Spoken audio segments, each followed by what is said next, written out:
আসসালামু আলাইকুম my lovely viewers, কেমন আছেন আপনারা? আজ আপনাদের জন্য আরও একটি নতুন রেসিপি নিয়ে চলে আসলাম। আজকের রেসিপি মজাদার স্পেশাল হালিম। রমজানের ইফতারিতে যেটা বাঙালির না হলে চলেই না, এমন কোনো বাঙালি নেই যারা হালিম পছন্দ করে না। তো আমি আজ আপনাদেরকে শিখিয়ে দিব কিভাবে পারফেক্ট হালিম তৈরি করতে হয়। এর জন্য আমি প্রথমে 1 প্যাকেট হালিম নিয়েছি। আচ্ছা, আমি আজকে প্যাকেট হালিম দিয়েই তৈরি করে দেখাচ্ছি। তো এর জন্য প্রথমে প্যাকেটটা কেটে ভিতরে থাকা ডালগুলো পানি দিয়ে ভিজিয়ে রাখবো 2 ঘন্টার মতো। মনে রাখবেন এই ভিজানোটাই আপনার টেকনিক। এরপর জুলিয়ান কাট করে পেঁয়াজ কেটে নিয়েছি বেরেস্তা ভাজার জন্য।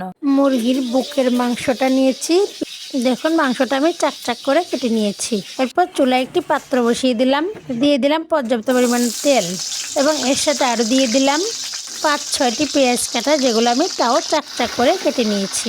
এবার এর সাথে 1 চামচ আদা রসুন পেস্ট দিয়ে দিলাম। এগুলো হালকা একটু নেড়ে এর সাথে মাংসের টুকরোগুলো দিয়ে দিলাম। এরপর এতে দিয়ে দিলাম 1 চামচ লবণ, এবং তার সাথে দিয়ে দিলাম প্যাকেট মশলার পুরোটা, যেটা হালিমের প্যাকেটের সাথে থাকে।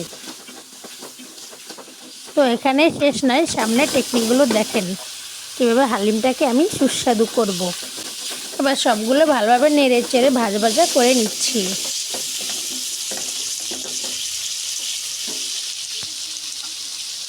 এরপর এতে দিয়ে দিব পানি, যাতে করে মুরগির মাংসটা সিদ্ধ হয়ে যায় এবং আদা রসুন পেস্টের গন্ধটা চলে যায়।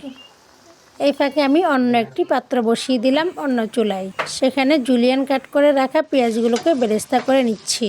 পেঁয়াজ বেরেস্তা করার জন্য অবশ্যই বেশি করে তেল দিবেন এবং চুলার হাই হিটে তৈরি করবেন, তাহলে পারফেক্ট বেরেস্তা তৈরি হবে। এরপর বেরেস্তা থেকে একটু বেরেস্তা এবং ওখান থেকে তেল দিয়ে দিলাম। এর সাথে আরও দিলাম 2টো এলাচ, 2টো দারচিনি এবং 2টো তেজপাতা।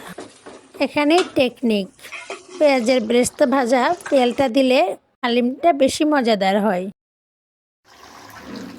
এরপর ভিজিয়ে রাখা হালিমের ডালগুলো দিয়ে দিলাম। এ পর্যায়ে চুলার জাল একদম মিডিয়াম করে রাখবেন, নচেত তলানিতে লেগে যাবে। হালিম মজাদার করার আরও একটি টেকনিক আছে আমার কাছে, তো দেখতেই থাকুন। তো এখানে পর্যাপ্ত পরিমাণ পানি দিতে হবে। তো ডাল বিভিন্ন ধরনের, তাই এটা খুব ঘন হয়ে যায়। এখানে আমার প্রায় 1.5 লিটারের মতো পানি লেগেছিল।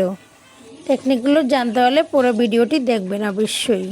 এ পর্যায়ে আপনাদের কাছে ছোট্ট একটি অনুরোধ, আমার রেসিপিগুলো কেমন হয় জানাতে ভুলবেন না, এবং ফেসবুক পেজ থেকে দেখে থাকলে পেজটি ফলো দিয়ে সাথে থাকবেন। এ পর্যায়ে দিয়ে দিলাম ভাজা জিরার গুঁড়ো 1 চামচ। এই তো টেস্ট বাড়ানোর মূল উপাদান। তো বুঝতে পারছেন কীভাবে টেকনিক খাটিয়ে রান্না মজাদার করতে হয়। আর আপনারা যারা ইউটিউব থেকে আমার ভিডিওগুলো দেখেন, অবশ্যই আমার ইউটিউব চ্যানেলটি সাবস্ক্রাইব করে দিবেন। পাশে থাকা বেল আইকনটি অন করে দিবেন, যাতে করে নতুন নতুন ভিডিও ছাড়ার সাথে সাথে আপনারা পেয়ে যান। দেখুন মাশাআল্লাহ কি সুন্দর হালিম হয়েছে, লোভনীয়। তো আর দেরি কেন, আজকেই তৈরি করে ফেলুন মজাদার 5 মিনিটে প্যাকেট হালিম দিয়ে পারফেক্ট হালিম রেসিপি, এবং উপভোগ করুন পরিবারের সদস্যদের সাথে আনন্দময় ইফতার। অবশ্যই লাইক কমেন্ট করতে ভুলবেন না, আমি আপনাদের কমেন্টের উত্তর দেওয়ার চেষ্টা করব ইনশাআল্লাহ। আপনাদের মূল্যবান মতামত পেলে খুব ভালো লাগে, আশা করছি সবাই মতামত দিবেন। তো তৈরি হয়ে গেল পারফেক্ট হালিম, এবার সবাই উপভোগ করেন। তো সবাই ভালো থাকবেন, আমার জন্য দোয়া করবেন। আজ এ পর্যন্তই, দেখা হবে নতুন কোনো ভিডিওতে। সে পর্যন্ত সবার কাছে দোয়া চাই। আজকের মতো বিদায়, সবাই ভালো থাকবেন, আল্লাহ হাফেজ।